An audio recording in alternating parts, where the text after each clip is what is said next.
మరునాడు వారు ప్రయాణమైపోయి పట్టణమునకు సమీపించినప్పుడు పగలు ఇంచుమించు 12 గంటలకు పేతురు ప్రార్థన చేయుటకు మిద్దె మీదికెక్కెను. అతడు మిక్కిలి ఆకలి కొని భోజనము చేయగోరెను. ఇంటి వారు సిద్ధము చేయుచుండగా అతడు పరవశుడై ఆకాశము తెరువబడుటయు 4 చెంగులు పట్టి దింపబడిన పెద్ద దుప్పటి వంటి ఒక విధమైన పాత్ర భూమి మీదకి దిగివచ్చుటయు చూచెను.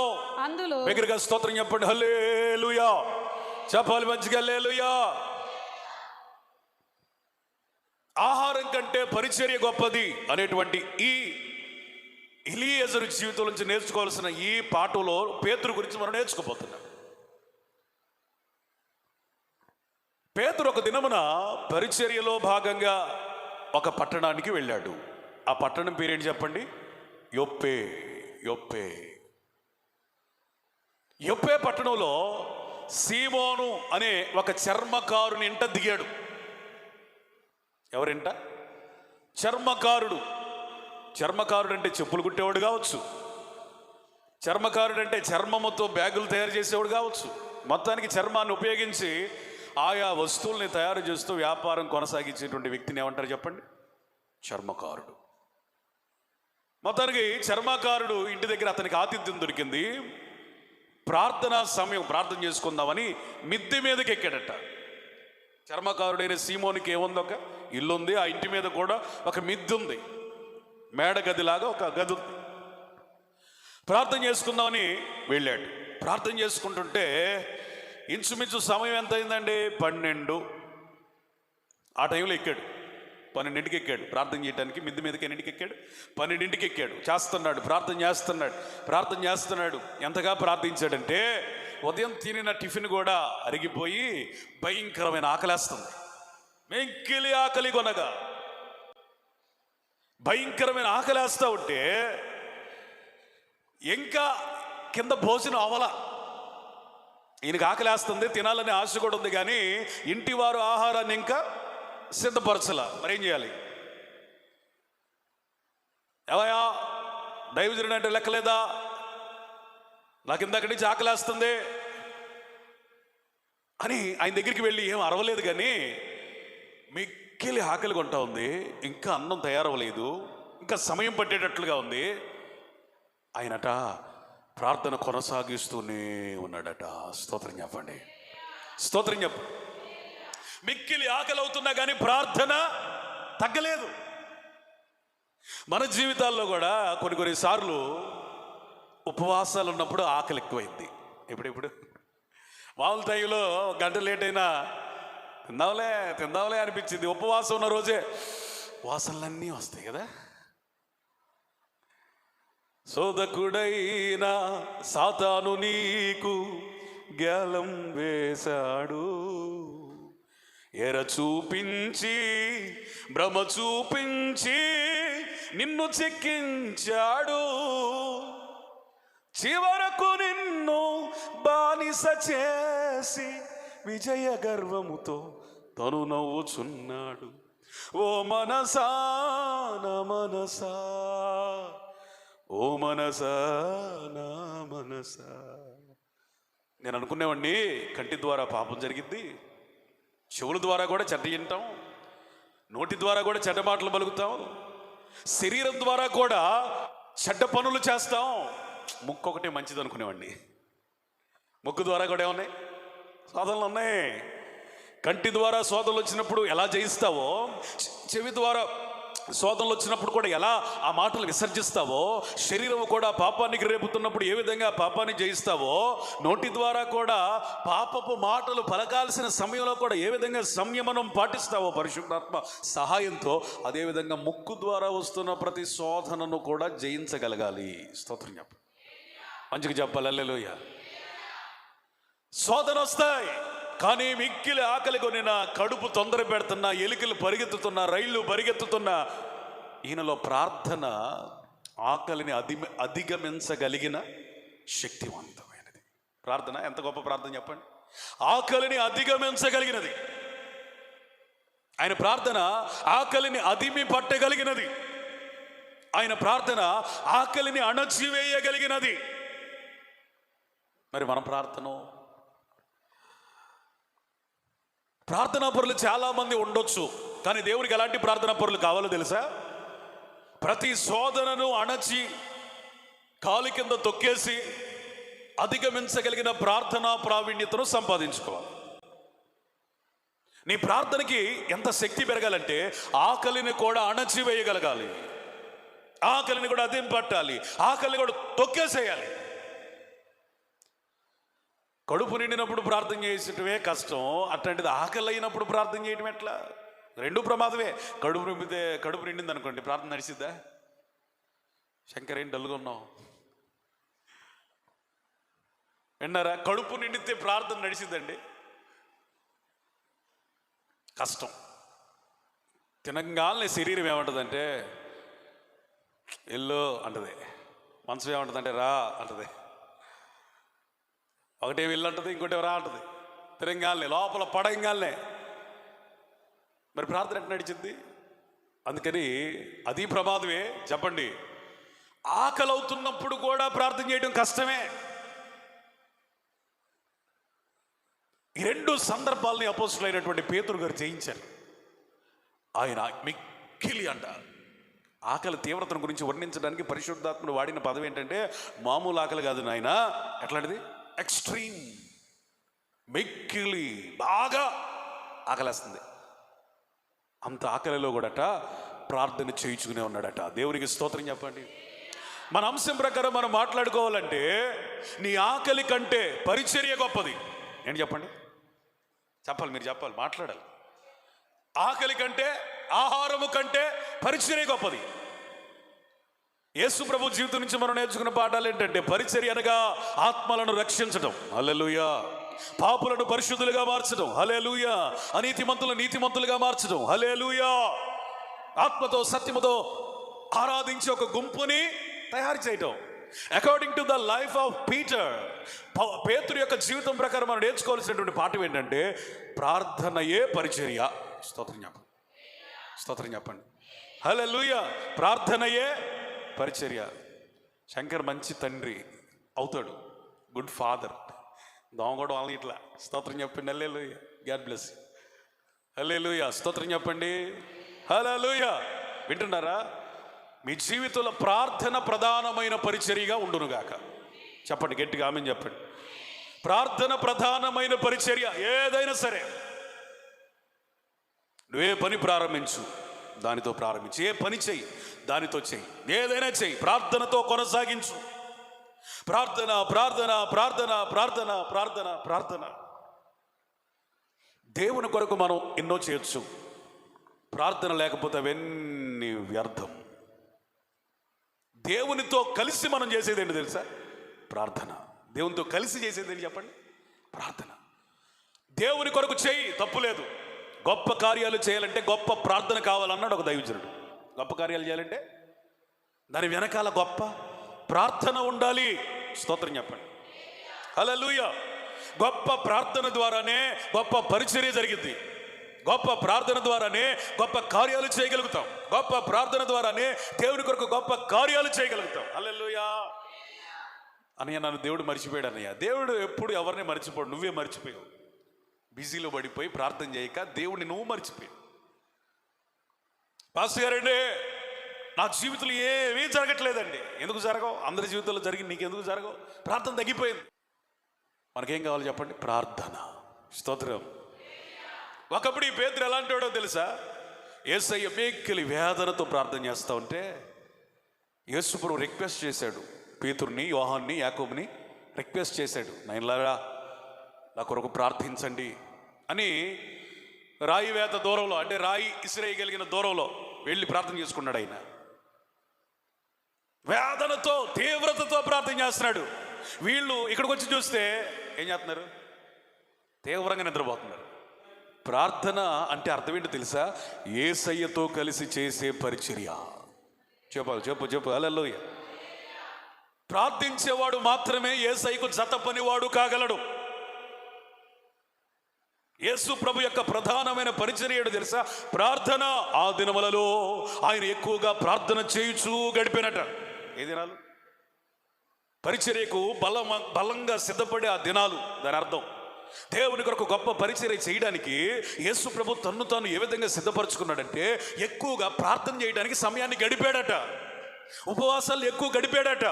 పగలు రాత్రిని తేడా లేకుండా ప్రార్థన, పగలంతా పరిచర్య, రాత్రి అంతా ప్రార్థన.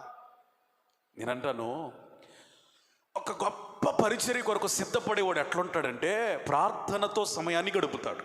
స్తోత్రం. అదే గుర్తు. ఒక గొప్ప పరిచర్య చేయడానికి సిద్ధపడేవాడు ఎట్లుంటాడంటే ప్రార్థనతో సమయాన్ని గడుపుతాడు. నేనంటాను, దేవుడు నిన్ను దీవించాలా, హెచ్చించాలా, గొప్ప పరిచర్యని అప్పగించాలా? ఏమో రాబోయే దినాలలో మీలో సేవకులు లేవచ్చేమో, స్వార్థికులు లేవచ్చేమో, పరిచారకులు లేవచ్చేమో, దేవుని కొరకు దేశములను కదిలించగలిగిన వారు లేవచ్చేమో. ప్రభు నాకు కూడా వేలాది సంఘం ఇస్తాడేమో. ఆమె చెప్పండి. అయితే ఇవన్నీ మనకు తెలియదు, ఆయన ఏమిస్తాడో మనకు తెలియదు. కానీ we should prepare with prayer. ప్రార్థనతో మనం ఎట్లా ఉండాలా? స్తోత్రం చెప్పండి. ఇట్లా ప్రార్థన ద్వారా, వాక్యం ద్వారా మనం దేవుని సన్నిధిలో గడుపుతున్నప్పుడు ఆయన కొన్ని ఆలోచనలు ఇస్తాడు, ఆధిక్యతలు ఇస్తాడు, వరాలు ఇస్తాడు, ప్రభావం ఇస్తాడు, శక్తిని ఇస్తాడు, భయంకరమైన సిద్ధపాటుని ఇస్తాడు. హల్లెలూయా, హల్లెలూయా. ప్రార్థన నిన్ను ఏం చేస్తుంది? అన్ని కోణాలలో సిద్ధపరుస్తుంది, అన్ని రీతులుగా సిద్ధపరుస్తుంది. ఈ సిద్ధపరచబడిన జీవితం గొప్ప పరిచర్యకి నేను నియమించింది. హల్లెలూయా. అపోస్తలుడైన పేతురు కూడా అదే చేస్తున్నాడు, ప్రార్థన చేస్తున్నాడు. వెక్కిలి ఆకలి గురినప్పుడు ప్రార్థన చేస్తున్నాడు. ప్రార్థన చేస్తాడట, పరవశించాడట. స్తోత్రం చెప్పండి. హల్లెలూయా. ఒక అరగంట ప్రసంగం ఎక్స్ట్రా అయిపోయింది అనుకో, ఇట్టనేవాళ్ళు కొంతమంది, అనేవాళ్ళు కొంతమంది ఫ్యాన్ లెంక, కొంతమంది గడియారం అందకపోయినట్టు చూడటం, రకరకాల హావభావాలు. ఇంతమంది ముందు నిలబడి వాక్యం చెప్పడం అంటే మామూలు విషయమా? మీ భావోద్రేకాలన్నీ మేము తట్టుకొని, మమ్మల్ని మేము ఉత్సాహంతో పుంజుకొని పరిశుద్ధాత్మ సహాయంతో గంటన్నర నిలబడాలంటే ఎంత మాకు పాజిటివ్ పవర్, పరిశుద్ధాత్మ శక్తి ఉండాలి చెప్పండి అని అంటారు కదంట. చెప్పండి అమ్మా. పరవశిస్తున్నాడట. పరవశించడం అంటే అర్థం ఏంటో తెలుసా? టైం ఇంత అయిపోతుంది అని నువ్వు ఎప్పుడైతే వాక్యం వింటావో అది పరవశం. Praise the lord. సమయం మించిపోతుంది అని అనుకోకుండా ప్రార్థనను చేయటం పరవశం. పరవశం అంటే అర్థం ఏంటో తెలుసా? నీ వశంలో లేకపోవడం. పరవశం అంటే పరిశుద్ధాత్మ వశంలోకి వెళ్ళటం. హల్లెలూయా చెప్పాలి మంచిగా. ఏ వశంలోకి వెళ్ళాలి? పరవశం అంటే నీ వశంలో లేకపోవటం. పరవశం అంటే పరిశుద్ధాత్మ వశంలోకి, ఇతరుల వశంలోకి కాదు, పరిశుద్ధాత్మ వశంలోకి వెళ్తాం. ఈ పరిశుద్ధాత్మ వశంలోకి ఎప్పుడు వెళ్ళాడు? ఎప్పుడు ప్రార్థన చేస్తున్నాడు? మిక్కిలి ఆకలి కొన్నప్పుడు. అప్పుడట ఒక దర్శనం కనబడుతుంది. స్తోత్రం చెప్పండి. హల్లెలూయా. ఆకలి అవుతున్న వేళలో దర్శనాల, ఆకలి అవుతున్న వేళలో దేవుని దర్శనాలండి. ఒకప్పుడు నీకు దర్శనాలు వచ్చాయి, ఇప్పుడు ఎందుకు రాట్లా? దర్శనం అనేది దేవుడు నీతో మాట్లాడుటను సూచిస్తుంది. దర్శనం అనేది దేవుడు నిన్ను నడిపించుట అనే అనుభవం. దర్శనం అనేది దేవుడు నీకు స్పష్టతనిచ్చే మార్గం. ప్రార్థన చేసే వారికి దర్శనాలు ఇస్తాడు. స్తోత్రం. హల్లెలూయా. అర్థం పర్థం లేని దర్శనాలు కాదు, వాక్యానికి పక్క త్రోవ పట్టించే దర్శనాలు కాదు.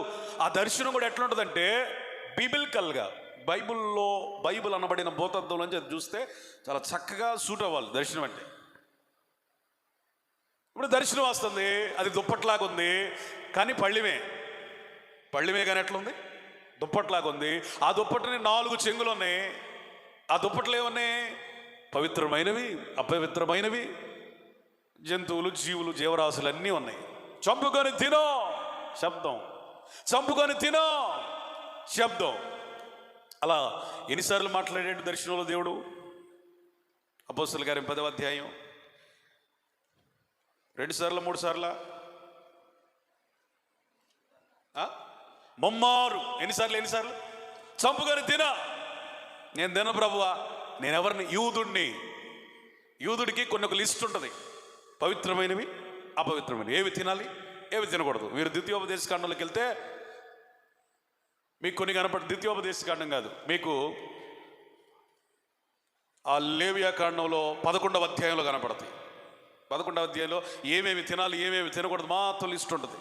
లేవియా కాండం 11వ అధ్యాయంలో మీకుంటాయి.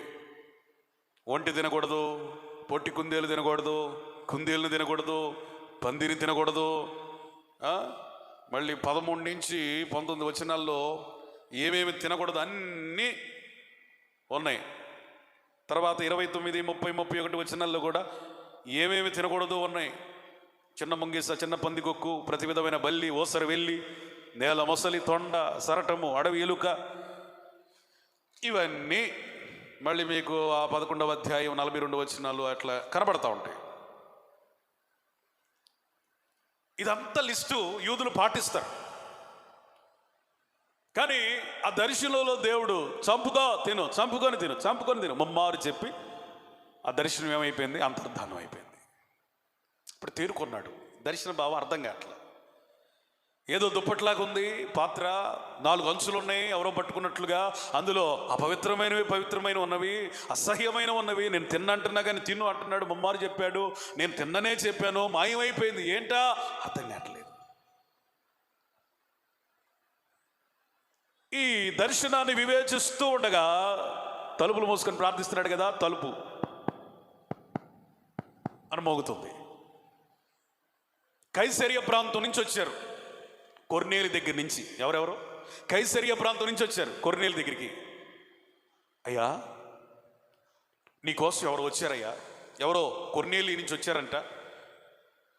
మొత్తానికి కొర్నేలి దగ్గర నుంచి వచ్చిన నమ్మకమైన పనివారు లేదా అధికారులు, ఎందుకు వచ్చారయ్యా మీరంటే, ఇక ఆయన గురించి చెప్పడం మొదలుపెట్టారయ్యా. మంచి ప్రార్థనాపరుడయ్యా, నీతిమంతుడయ్యా, దాన ధర్మాలు నిర్వహించేటువంటి వ్యక్తి అయ్యా, మంచి పేరు కలిగిన వాడయ్యా, సాక్ష్యం కలిగినోడయ్యా, మంచి వ్యక్తి అయ్యా అని చెప్పుకుంటూ వచ్చారు. ఇంతకేంటి విషయం ఏంటంటే, దేవుడు మాట్లాడాడట మా అయ్యగారితో, మా అధికారితో. ఏమని? మిమ్మల్ని పిలిపించుకొని వాక్యం చెప్పించుకోవాలని. ఏమని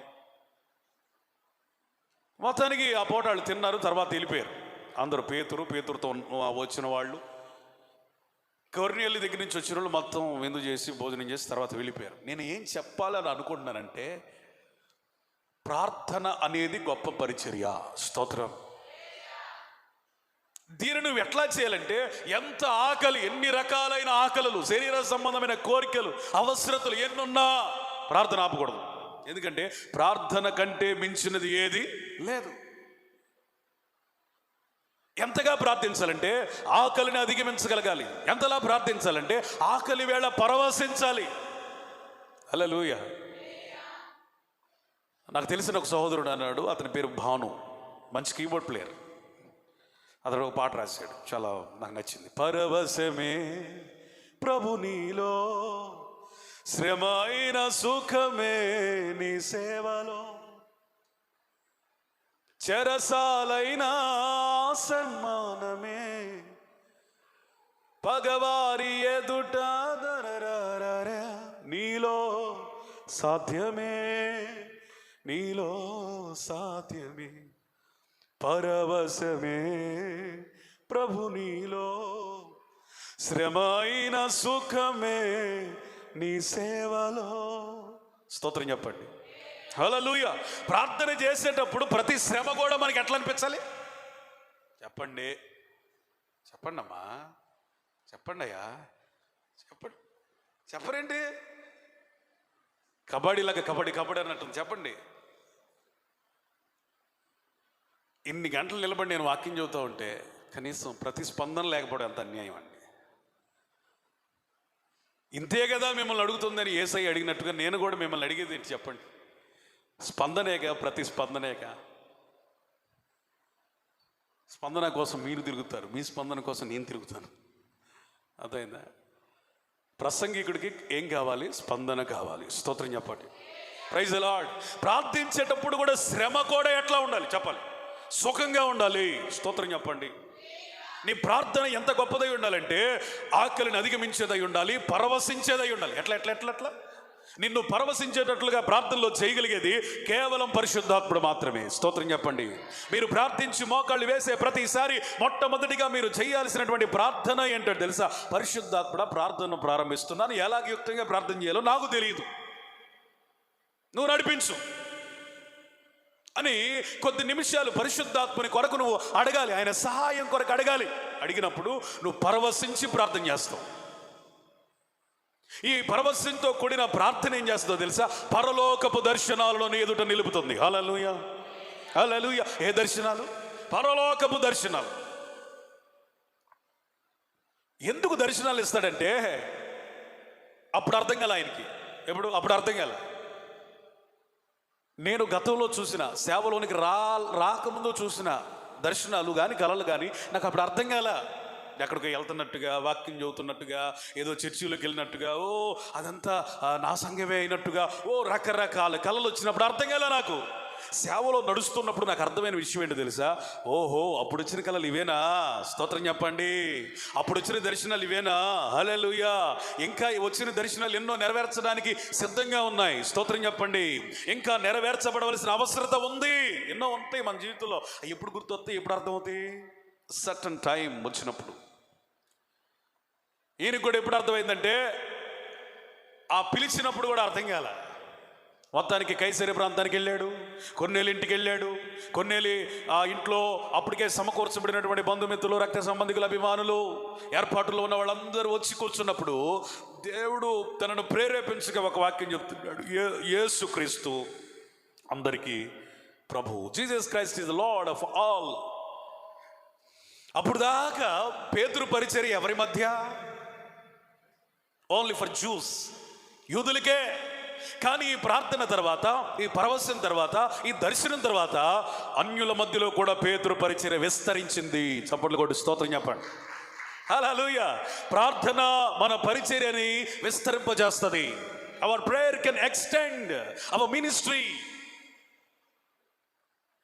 మీ జీవితాలని ఎక్స్టెండ్ చేయగలిగింది, విస్తరించగలిగినది, నూతనమైన కోణంలోని నడిపించగలిగింది కేవలం ప్రార్థన.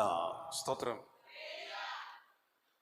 ప్రార్థన చేయకపోతే పేతురుకి ఆ దర్శనం వచ్చేదా? దీన్ని బట్టి నీకేం అర్థం చేసుకోవాలి తెలుసా? దేవుడు నీ ఎడలు ఎన్ని సంకల్పాలు కలిగి ఉన్నాడో అవన్నీ చెప్పడానికి ఆయన సిద్ధమే, కానీ తెలుసుకోవడానికి నువ్వు సిద్ధంగా లేవు. ఎప్పుడు సిద్ధపడినట్టు? ప్రార్థనలో ఉంటే సిద్ధపడినట్టు. ఎప్పుడు దేవుడు చెబుతాడు? ముసలమ్మ ముచ్చట్లప్పుడా, జనాలతో తిరుగుతున్నప్పుడా, పనికి మాలిన పనులు చేసేటప్పుడా? లేదు. దేవుని సన్నిధిలో నిలిచిన మనుషునితోనే దేవుడు చాలా ప్రీతిగా, ఇష్టంగా మాట్లాడతాడు. పేతురు ఆకలి కూడా చంపుకొని ప్రార్థన చేస్తున్నాడు, పరవశించిపోయాడు. అప్పుడు తన ఎడల దేవునికి ఉన్న సంకల్పం రివీల్ చేస్తున్నాడు, విడుదల చేస్తున్నాడు. నీ ఎడల దేవునికి ఎన్నో సంకల్పాలు ఉన్నాయి. నువ్వు ప్రార్థన చేయలేకపోవడాన్ని బట్టి సైతాన్ గడు ఏం చేస్తున్నాడంటే వాటన్నిటిని చంపేస్తున్నాడు. నీ ఎడల దేవునికి ఉన్న సంకల్పాలన్నీ ఒకటొకటి దొంగిలిస్తున్నాడు వాడు. యేసు నామములో నువ్వు అపవాదికి ఏమాత్రం చోటు ఇవ్వకుందువుగాక. స్తోత్రం చెప్పండి. నువ్వు 10 సంవత్సరాలు ప్రార్థన చేయలేదనుకో, ఈ దర్శనాలన్నీ ఏమవ్వాలి?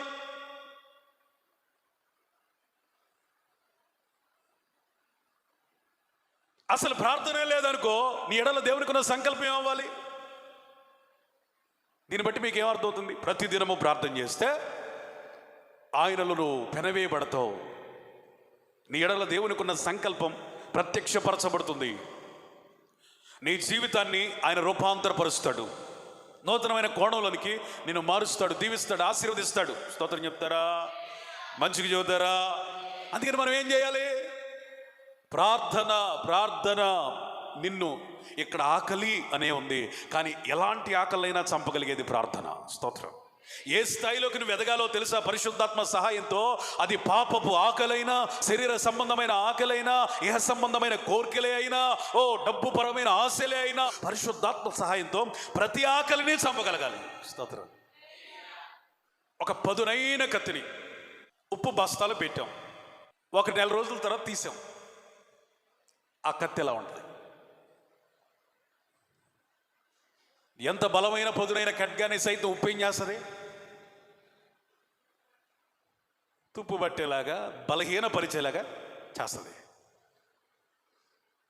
అదే కత్తి ఆయుధశాలలో ఉంటే ప్రతిరోజు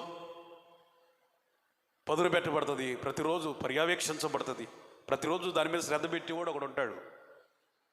నువ్వు పదునైన కత్తివి, స్తోత్రం. అభిషేకం కలిగిన వ్యక్తివి, హల్లెలూయా. ఎక్కడుండాలి? ప్రార్థనలో ఉండాలి. లోకమునకు ఉప్పు కదా పాస్టర్ గారు, నేను ఉప్పులోనే ఉంటాను. వాళ్ళకి ఉప్పు అంటే అన్ని వేళలు ఉప్పు మంచిది కాదు. ప్రతి పోలిక ఆయా సందర్భానికే వాడాలి, కానీ అన్నిటికీ వాడితే ఫెయిల్ అయిపోతాం. లోకమునకు ఉప్పు అనడంలో దేవుని ఉద్దేశం ఏంటంటే ఉప్పు లోకమునకు రుచినిస్తుంది, నువ్వు కూడా రుచికరంగా ఉండాలి, ఆశీర్వాదకరంగా ఉండాలి అని అర్థం. హల్లెలూయా. ఇనుమును ఏం చేసిందట? పదును పెట్టింది. అందుకని ప్రార్థనా పరులతో స్నేహం చేయండి, అందుకని పరిశుద్ధాత్మతో స్నేహం చేయండి. అప్పుడు నువ్వు పదునుగా ఉంటావు, అప్పుడు దేవుని పనిని చేస్తావు. చూడండి, ఆకలి కంటే ప్రార్థనకే ప్రాధాన్యతనిచ్చాడు కాబట్టి పరిశుద్ధాత్ముడు అతన్ని పరవశంలోనికి నడిపించాడు. పరిశుద్ధాత్ముడు అతన్ని ఒక దర్శనముతో నింపాడు. పరిశుద్ధాత్ముడు అతనిని వాడుకోవడం ప్రారంభించాడు. స్తోత్రం చెప్పండి. దేవుడు ఎవరిని వాడుకుంటాడు? చెప్పండి చెప్పండి చెప్పండి. దేవుడు ఎవరిని వాడుకుంటాడు? దేవుని చేత వాడబడాలి అని కోరిక నీకుందా? ఖచ్చితంగా నీకు కావలసిన అర్హత ప్రార్థన. ఎవరిని పడితే వాడిని దేవుడు వాడుకోడు. కాబట్టి మనం ఎట్లుండాలి చెప్పండి. ఒకరోజు నేను ఆలోచించా, ప్రభువా నువ్వు వాడుకోవాలంటే నేను ఎట్లుండాలి?